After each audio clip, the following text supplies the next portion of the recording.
Hey guys, welcome back to Beach and Fishing. Paul here with you again today. It's quite a nasty rainy day here, so I'm sitting here not fishing and catching up on some videos and stuff. So Beach and Fishing, my site, all about the world of fishing when the weather lets it. If I could turn this camera around now and you can see the deluge outside, you'd be wondering if I ever get to fish again. But anyway, today I'm going to talk to you about my 5 tips for beach fishing or surf fishing, fishing in the surf, fishing on the beach. Things that I picked up over my many years of standing aimlessly on the beach with a piece of bait or a lure in the water, sometimes catching plenty, sometimes catching nothing, trying different rods, reels and the like. So anyway, I digress. Let's talk about my 5 tips for beach fishing. Now my first one here is probably the most important one, to be honest, is scouting your location. This can be something that you can take into quite deep thought, or just throw a rod in the car and drive to the beach and see how you go, which is quite often the approach I've taken. But even then, just checking out the location as you go. If you're someone who likes to research and you're looking at location, go to the beach, have a look at the structure of the beach. So are there gutters? Are there holes? Is there a reef on the beach? Is there lots of entanglements, like is there logs? Is there rocks? All those sort of things. Have a look for birds. Have a look for, because they'll hang around if there's lots of bait fish, which means if there's bait fish, there's bigger fish. Have a look and see what other people are doing. Are people using extra long rods or shorter rods or the like? Just gauge the area. Now, if you're someone who's just thrown your rod in the car, and if you're looking at, if you've got yourself a good all-round medium surf rod, 8 to 9 foot, simple beach, simple spinning reel, nice easy rig, or a lure, and you're going down the beach, have a look at the location for things that you can fish in, on, or around. So just don't go and throw it in anywhere. If you haven't taken the time to have a good look around what the location is, or haven't had the time to research, just have a quick look when you get there. And we'll go through gutters and the like in a minute, but just check out. And most of the time you know what sort of fishing you're doing, but again, just don't wander down the beach and throw your line in anywhere you go. I remember writing in another post, one of the first times I went beach fishing with my dad. He didn't do any fishing growing up, which when you grow up in the north of England will do that for you. Then when he moved to Australia, they moved inland, so he never did any fishing. So I do remember him saying to me, "Oh, we'll just throw it in here. Should be right, mate, shouldn't it?" Threw it in, nothing. Didn't catch a thing. Same piece of squid on there I think we had on when we left and when we got on there. Looking down the beach, guy was catching heaps. Later on, I worked out that he was probably in a gutter or something like that, or using the right bait, or so on. Which takes us to our step 2, which is use local bait if you can. Think about your own eating habits. Think about if you've travelled to another country and what they eat for breakfast or lunch or dinner there is different than what you eat. So, for example, the biggest shock I got is when I went to Germany a few years ago and sat down for breakfast, which consisted of cold cut meat, cheese, bread, butter, a few condiments and the like. We don't eat that here in Australia for breakfast. We eat toast, cereal, eggs, omelettes, bacon, fruit, whatever it is you want to eat for breakfast. Here, US eat differently. We don't have pancakes with bacon and maple syrup on top. So, I know they eat other things there. But the point I'm making is we are used to eating specific things based on where we live. Fish are no different. If you are somewhere where beach worms are prevalent, use beach worms for your bait. If you're somewhere else where that if you're on a freshwater lake and earthworms are prevalent, use earthworms.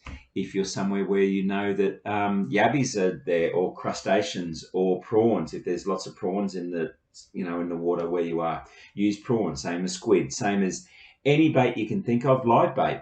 If you're chasing a species of fish that use live bait, use the live bait that's available in the water that you're using.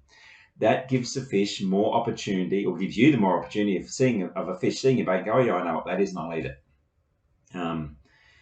We go out to a place where we use chicken to catch fish in a freshwater lake, but throw chicken on a hook in the saltwater estuary where near I live, pretty much not going to catch much at all. So investigate what the local bait is and use that if you can. That's not to say that you can't throw anything on your hook and use it. I've seen people catch fish on bait that you shouldn't be using for them at all. I mean, we were catching, if you live in Australia and fish off boats on the reefs, this might mean something to you. We went out on the reef the other week in a boat and we're catching snapper with gang hooks on pilchards. I was always told that was a no-no. You float your pillies out for your mackerel or your tuna or your bonito or whatever it is you're chasing, or tailor, but not for snapper. On a sinker, on a normal sinker hook and we'll catch them like you wouldn't believe. So you'll always catch something different on any bait, but if you stick to the local bait, you've got way more opportunity than you have for not. Third option, a third tip is use the right size tackle. There's nothing worse than going down there with a massive hook on it and the fish species you're chasing have little mouths or are too small for the hooks you've got on. And on the same token, if you're chasing a bigger species, use a hook that is relevant to that species, because if you are using too small, they can spit it out. Same with sinkers. If you're in an area where there's not much current, use a light sinker. It'll move around a bit, attract the fish. If you're in a heavy current, then obviously use a heavy sinker because it's going to end up on the beach in 30 seconds otherwise. Same with if it's windy. But certain fish that you chase, and this comes back to identifying within your location that we talked about before, that the part of the location is just working out what fish are there and knowing what they like to do. I mean, on the beaches here, we have bream and whiting, which, I mean, for my carrying about local bait, will pretty much take anything. Flathead will take most things as well, but they like it to move. So if you're using a really heavy sinker and just dropping it in there, that's taking the chance of catching flathead out because the bait's not going to move. So it's not going to drift past them. They're predatory fish, so they just sit still and wait for something to go past and then they'll take it. So again, a heavy sinker is not going to use that. And certain fish like certain hooks. If you're catching, I remember catching whiting after whiting after whiting and having them all split the hook. So I was using a long, narrow hook. As soon as I went to a wider hook, didn't lose them. So again, match your tackle to the type of fish and the type of bait you're using. People talk about bait presentation all the time. If you've got the wrong size hook, you can't present your bait. Again, the way it looks naturally, think back to yourself in a restaurant. We talk about our breakfast. If you have bacon, eggs, baked beans, hash browns, whatever, and they come out and they're all jumbled up like they've been through a blender, you're not going to eat it. So bait's the same. So just make sure that you are using the right tackle. Third option here goes back to location, look for a gutter or a hole. Now I'm going to take you into the post here and show you a picture. So everything I've talked about is in there. If you get to the beach, this isn't the best picture, but it's one that I found from another post recently. You can see there you've got the shore, and then you've got a sandbank along here. In here is a deep section between the shore and the sandbank. That is a gutter. Now looking at the picture here, you see how there's that whitewash along there? Means the gutter probably finishes around here. It might have a little break in the sandbank here, or it just goes all the way along till it slips out behind where the photo is. Look for a gutter or a hole. A hole, that there would be a hole because the surf goes all the way to the edge there. It means there's probably a little hole there. And in a place like that, all the stuff swirls around on the bottom of the sand, all the bits of seaweed, little stones, bits of dirt, and food that the fish eat. So if you've got your bait sitting in that little swirling area, chances are you've got more chance catching a fish.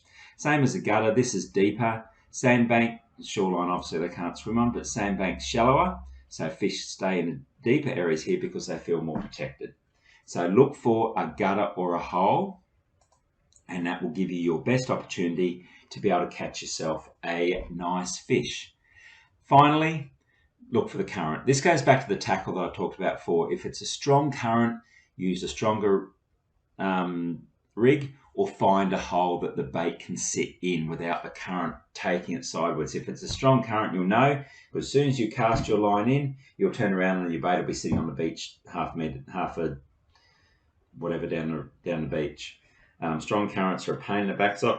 They'll move your bait quite quickly. What you need to do, the two options there, is either use a very large sinker, as I said, which again goes back to location and looking at what people are using. If they've got really long rods, means they're casting heavy sinkers and casting out long, so the current can work in your favour. It can sweep the bait across through gutters, across sandbank, through gutters, which gives you the opportunity to hit fish in all the different locations. But if you haven't got the right setup for it, if you've got a light sinker or a long rod that gets you out further, but a light sinker is just going to come back on. Short rods can work when there's strong currents. If you can just drop it in a gutter and a hole in front of you, that can help protect you from the current. Or find the hole as in that picture, because that surf there will protect you from the current as well. So if you're looking for if you're fishing on a beach and there's a strong current, you'll need to counteract what you're looking for. That's it, guys. That's my 5 tips for beach fishing. I have got other posts on mistakes we make, which is about not taking the right tools and not having, backup tackle. It does talk about gutters and stuff in it as well. So check that one out as well if you're looking for surf fishing tips. Hope that was helpful, guys. If you're watching this within YouTube, please like and subscribe to my channel below. That way I can keep you up to date with all my exploits of fishing if it ever stops raining. If you're watching this within the post, any comments, any feedback. One thing I love about fishing is everybody has an opinion. The guys I go fishing with, we argue all the time over what we should be using, what we shouldn't be using. So if you think any of these tips are wrong, or you've got any tips to add, any adjustments that you think I should have made to my tips, please comment below. Would love to hear from you. Okay, guys, thanks for that. Chat to you soon. Bye.